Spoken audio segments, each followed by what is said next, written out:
உலகெங்கும் வாழும் மாதா தொலைக்காட்சியின் அன்பர்களே, உங்கள் அனைவரையும் வாழ்வு தரும் இறைவார்த்தை என்னும் இந்நிகழ்ச்சியின் வாயிலாக தந்தையர்கள் நாங்கள் வணங்கி வரவேற்கின்றோம்.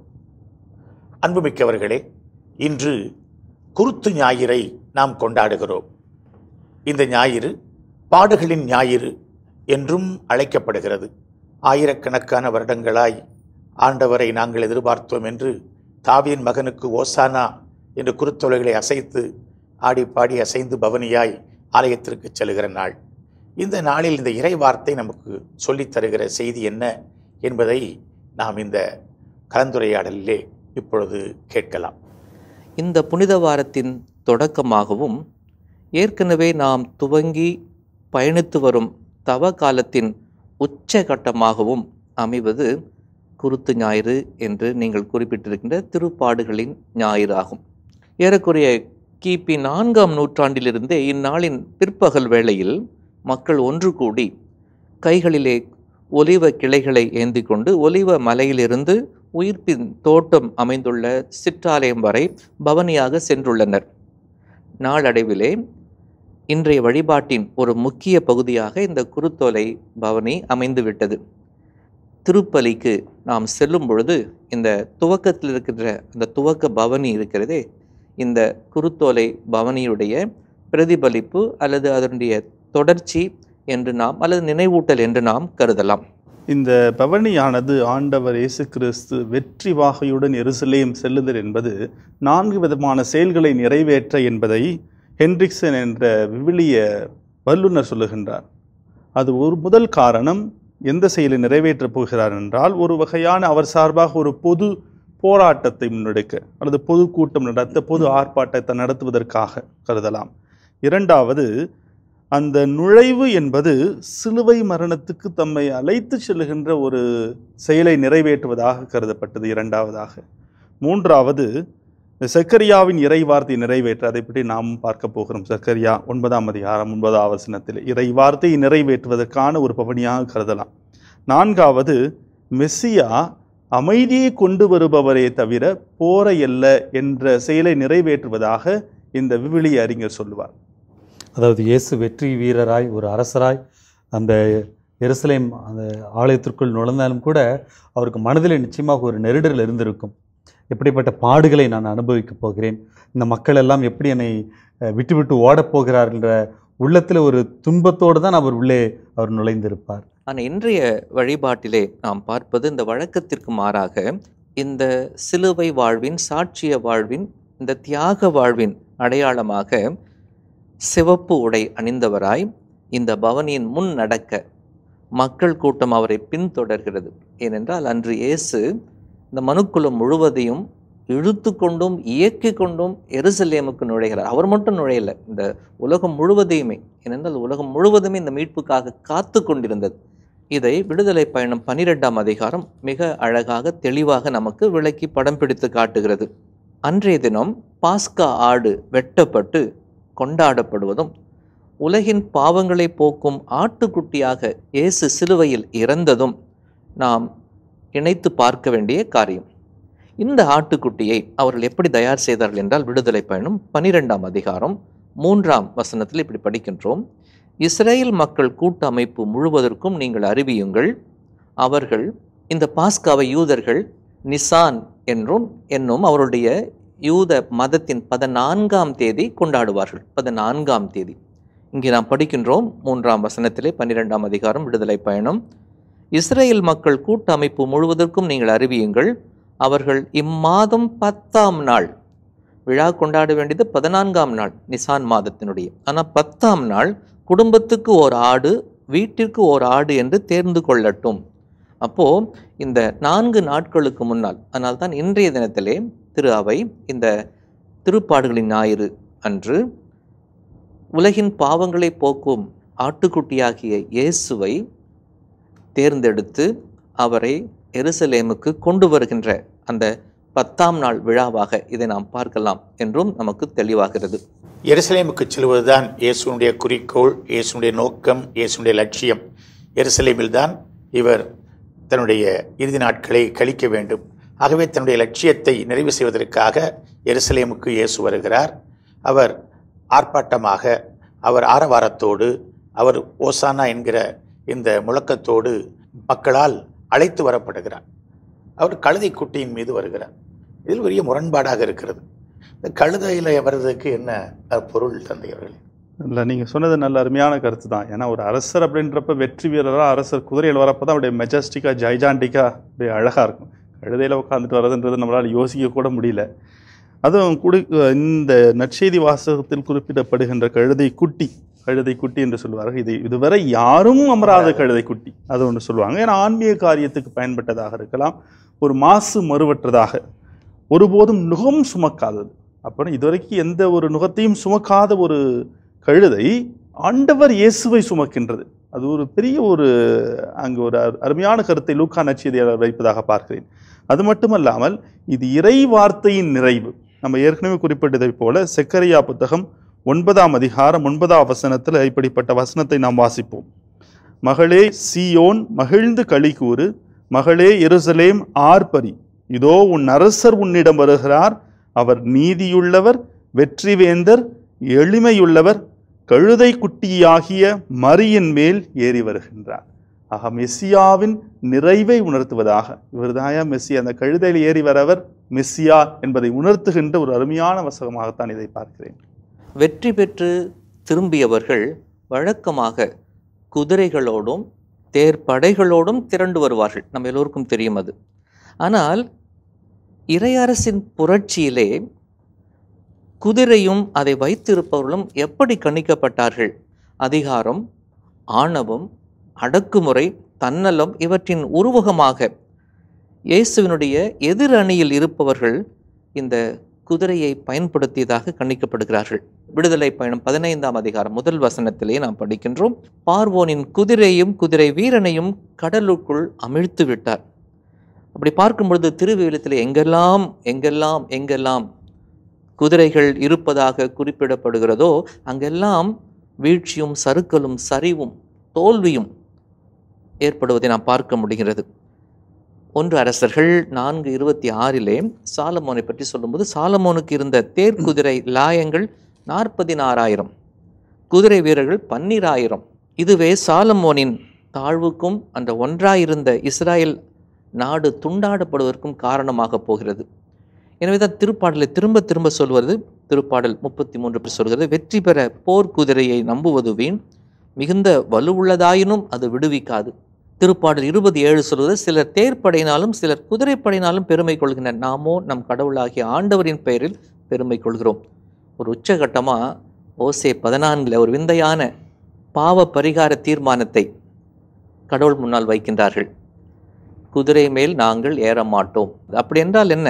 மனித செருக்கினை கைவிடுவோம், உலக இந்த ஆதாரங்களை நாங்கள் தேட மாட்டோம் என்று ஒரு சபதம் செய்வது போல. எனவே இயேசுடைய இந்த எருசலேம் நுழைவிலே இப்படிப்பட்ட அதிகார ஆணவ அடையாளங்கள் இல்லாமல், நாம் வாசித்தது போல, இறைவாக்கினர்கள் முன்னுரைத்தது போல, ஒரு எளிய கழுதை குட்டியின் மீது, மரியின் மீது அவர் ஏறி வருவதை நாம் பார்க்க முடிகிறது. மற்ற அரசர்களைப் போல் அல்லாமல் இந்த அரசர் ஒரு எளிமையின் அரசராக, மக்களோடு மக்களில் ஒருவராக இருக்கிறார் என்பது கூட அந்த கழுதையின் மீது ஏறி வருவது நமக்கு காட்டுகிறது.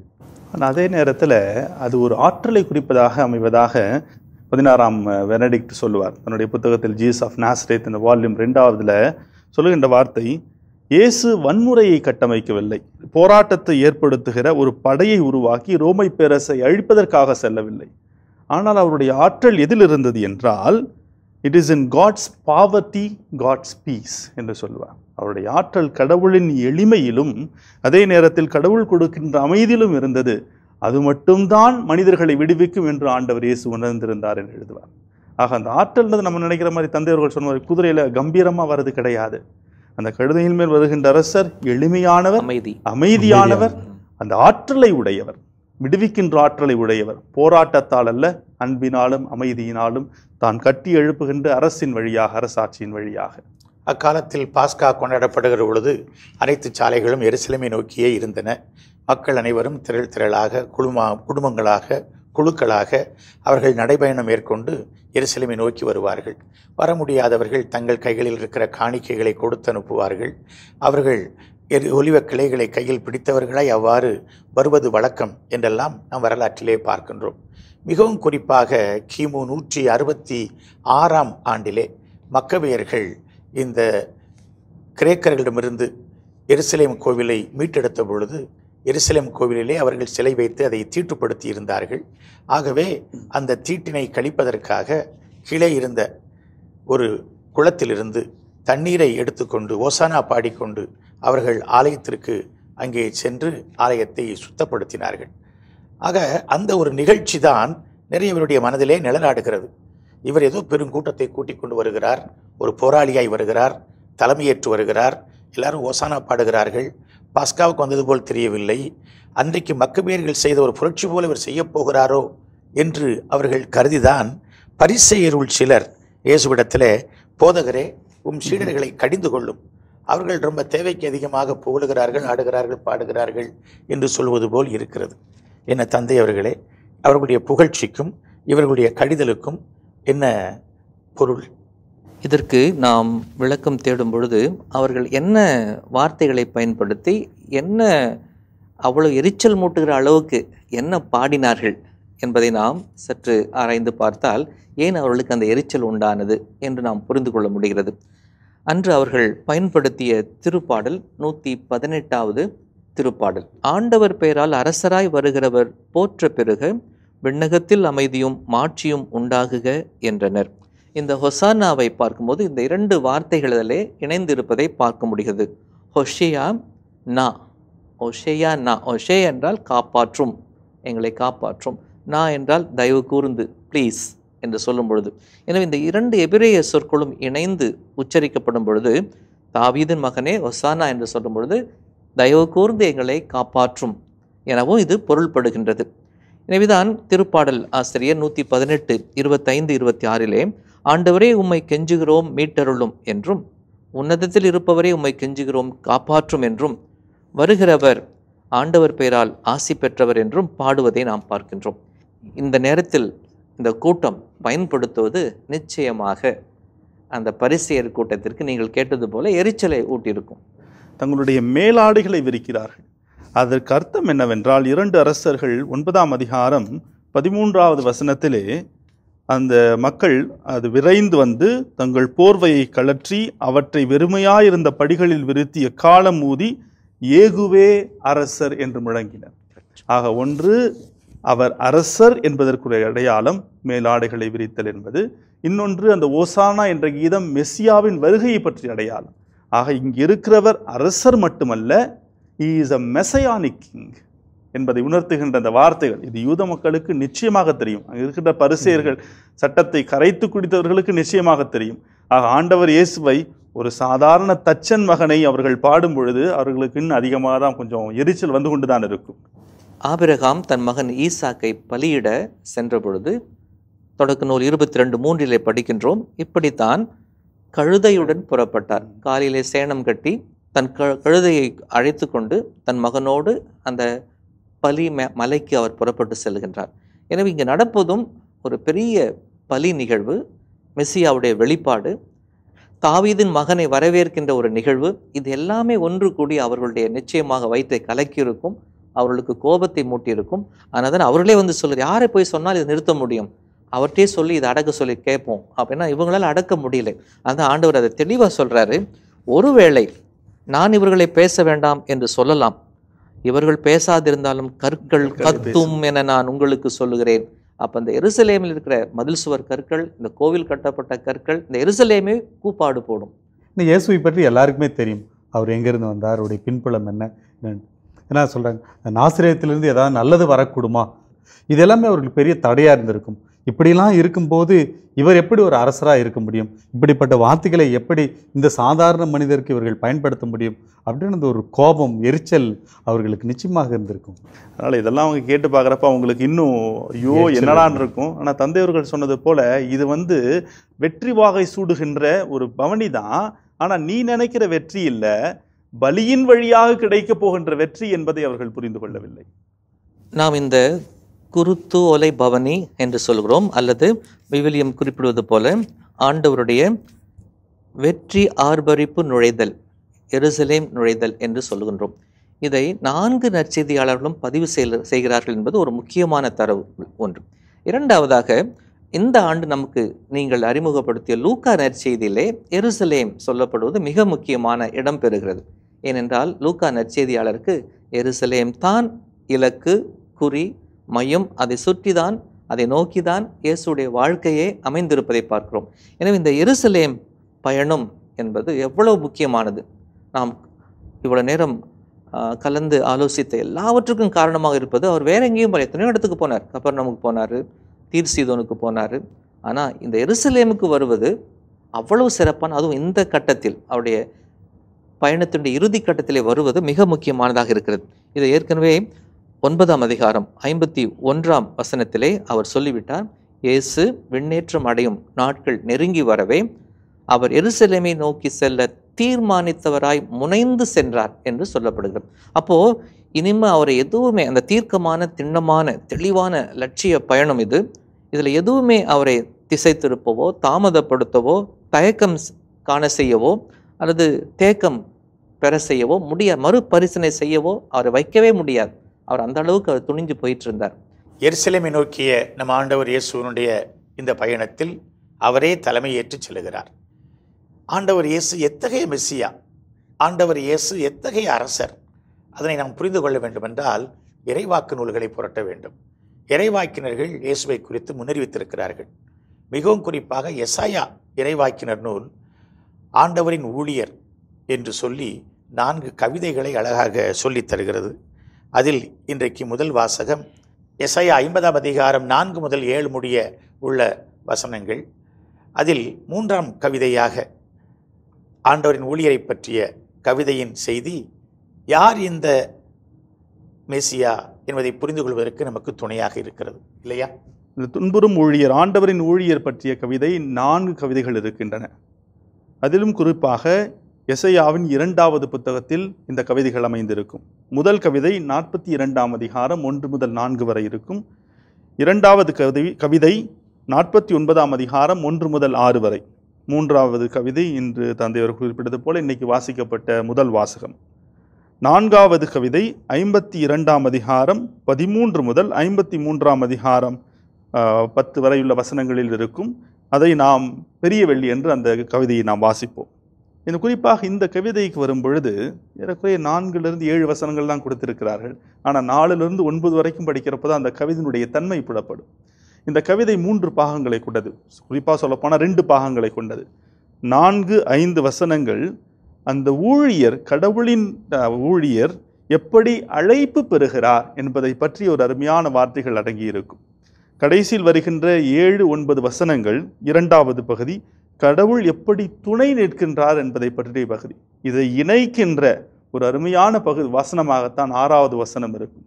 அருமையான வசனம், எப்படி ஆண்டவருடைய அழைப்பை பெற்ற ஊழியர் துன்புறுத்தப்படுகிறார் என்பதை அமைத்த ஒரு அருமையான வசனங்களை கொண்ட பகுதியாக நான் பார்க்கிறேன்.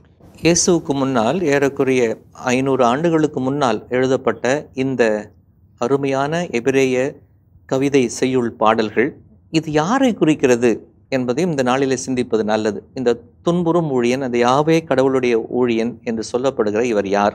அன்றைய வரலாற்று சூழலிலே இது இறைவாக்கினராக இருக்கலாம், அல்லது நாடு கடத்தப்பட்டு நொந்து வெந்து உடைந்து போய் இருக்கின்ற அந்த இஸ்ராயல் மக்களுடைய கூட்டமைப்பாக இருக்கலாம். ஆனால் இறைவாக்காக பார்க்கும் பொழுது அங்குதான் வருகிறது அருமை. அது நம் ஆண்டவர் இயேசுடைய பாடுகளை முன் அறிவிப்பதாக இருக்கின்றது. இந்த வாசகம் வாசிக்கப்படுவதால் தான், இதைத் தொடர்ந்து இது நிறைவு பெறுகிற ஆண்டவருடைய பாடுகளின் நீண்ட பகுதி வாசிக்கப்படுவதால் தான் இந்த ஞாயிற்றுக்கிழமை நாம் திருப்பாடுகளின் ஞாயிறு என்று கூட நாம் சொல்லுகின்றோம். அப்போ நம்முடைய இந்த புனித வார சிந்தனைகள் இயேசுவின் பாடுகளுடைய அந்த நிகழ்வுக்கு நம்மை அழைத்து செல்லுகின்ற ஒரு நுழைவாயிலாக இன்றைய இந்த 50வது அதிகாரம், எசையாவுடைய 50வது அதிகாரத்தினுடைய 3வது செய்யுள் அமைந்திருப்பதை நாம் பார்க்க முடிகின்றது. இதில் பாருங்களேன், அந்த முதல் வார்த்தை 54 நலிந்தவனை நல்வாக்கால் ஊக்குவிக்கும் அறிவை நான் பெற்றிட ஆண்டவராகிய என் தலைவர் கற்றோனின் நாவை எனக்கு அளித்துள்ளார். இவ்வளோலாம் கூப்பிட்ட ஆண்டவர் நான் கஷ்டப்படுறதுக்கு என்னை கூப்பிட்டாரா அப்படின்ற ஒரு கேள்வியும் வருகிறது.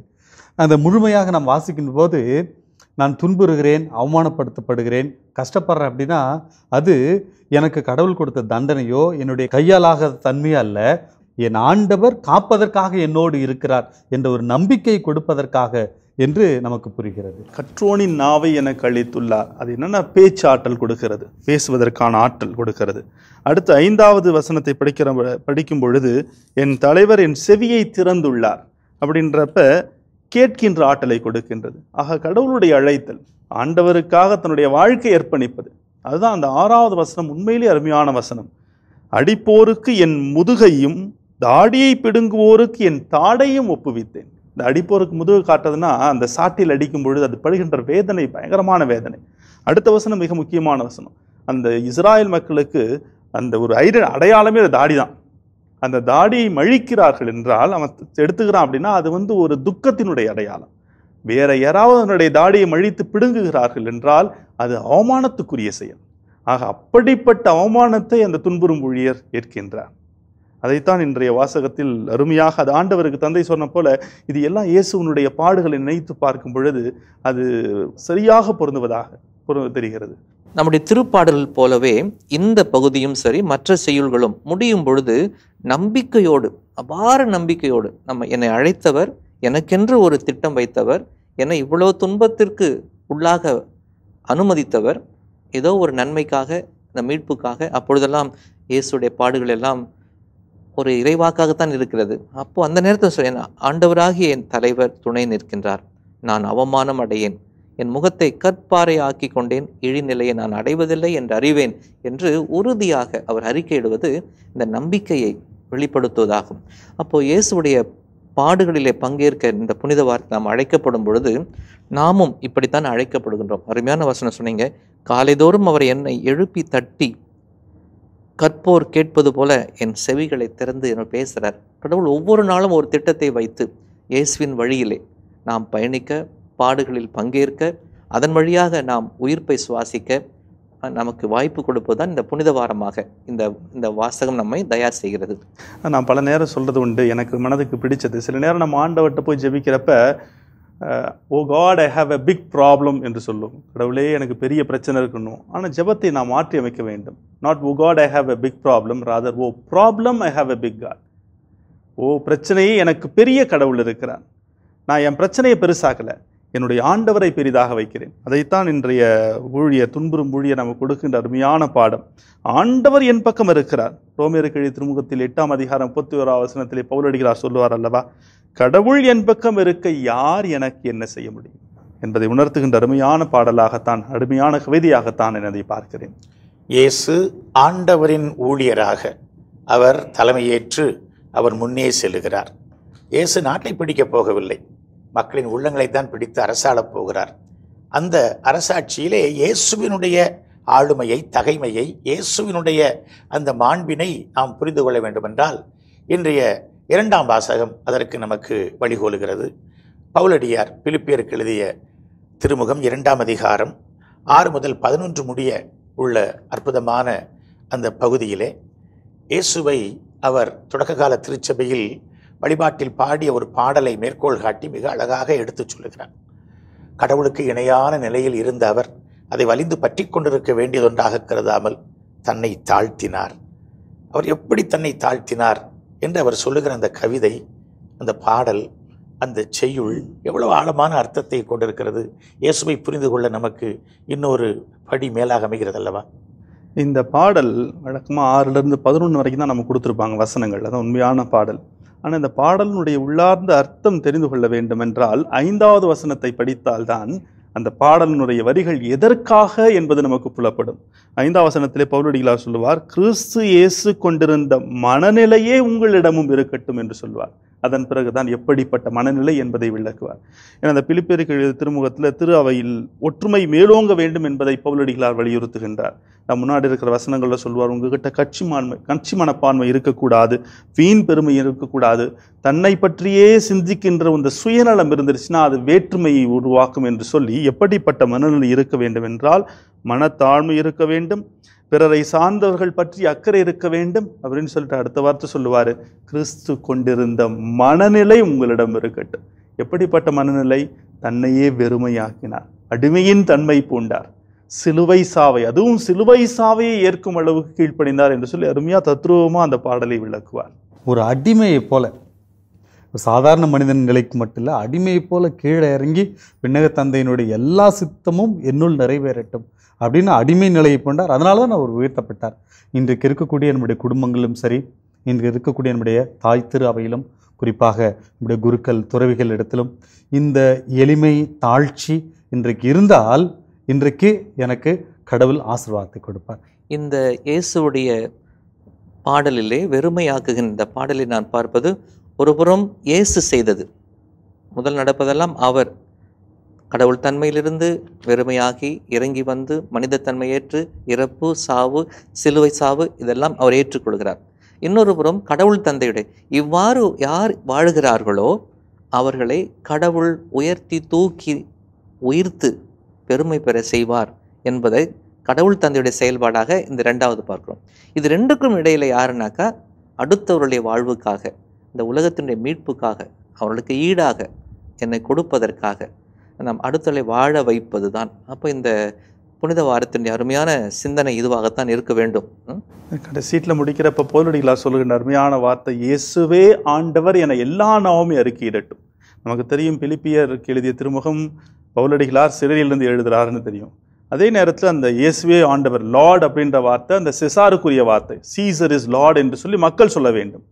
ஆனால் இங்கு ஒரு பெரிய பட்டிமன்றம் நடக்கிறது. ரோமை பேரரசை ஆட்சி செய்கின்ற செசார் ஆண்டவரா அல்லது சிலுவையில் மரித்து உயிர் துறந்து உயிர் பெற்றெழுந்த என் இயேசு ஆண்டவரா என்று ஒரு பெரிய பட்டிமன்றத்தில் அந்த வாதத்தை வைத்து அருமையான வாதத்தை முடிக்கும் பொழுது, இந்த செசார் கிடையாதுப்பா, அந்த சிலுவையில் எனக்காக மரித்தவர் தான் என் ஆண்டவர் என்பதை ஆணித்தரமாக தெள்ள தெளிவாக பவுலடிகளார் சொல்வதன் மூலம் நான் என்னையே வெறுமையாக்கும் பொழுது என் ஆண்டவரை நான் உயர்ந்து பார்க்கிறேன், ஆண்டவர் எனக்காக நிச்சயம் அறிய பெரிய காரியங்களை செய்வார் என்பதை பவுலடிகளார் உணர்த்துகின்றார். ஆம், அன்புமிக்கவர்களே, எருசலேம் மக்களோடு சேர்ந்து நாமும் ஆண்டவரை போற்றுவோம். ஆண்டவரின் பெயரால் வருகிறவர் வாழி, தாவீதின் மகனுக்கு ஓசானா என்று மகிழ்ந்து பாடுவோம். அந்த இயேசுவையே ஆண்டவர் என்று நாம் உயர்த்தி கொண்டாடுவோம். அவரிடத்தில் இருந்த மனநிலை நம்மிடத்திலும் இருக்குமாறு இன்றைய நாளில் நாம் சிறப்பாக நம்மை அர்ப்பணித்து வேண்டுவோம். இத்துடன் வாழ்வு தரும் இறை வார்த்தை என்னும் நிகழ்ச்சி நிறைவுக்கு வருகிறது. மீண்டும் அடுத்த நிகழ்ச்சியில் உங்களை சந்திக்கும் வரை உங்களிடமிருந்து விடைபெறுகிறோம். இயேசுவுக்கு புகழ், இயேசுவுக்கு நன்றி, மரியே வாழ்க.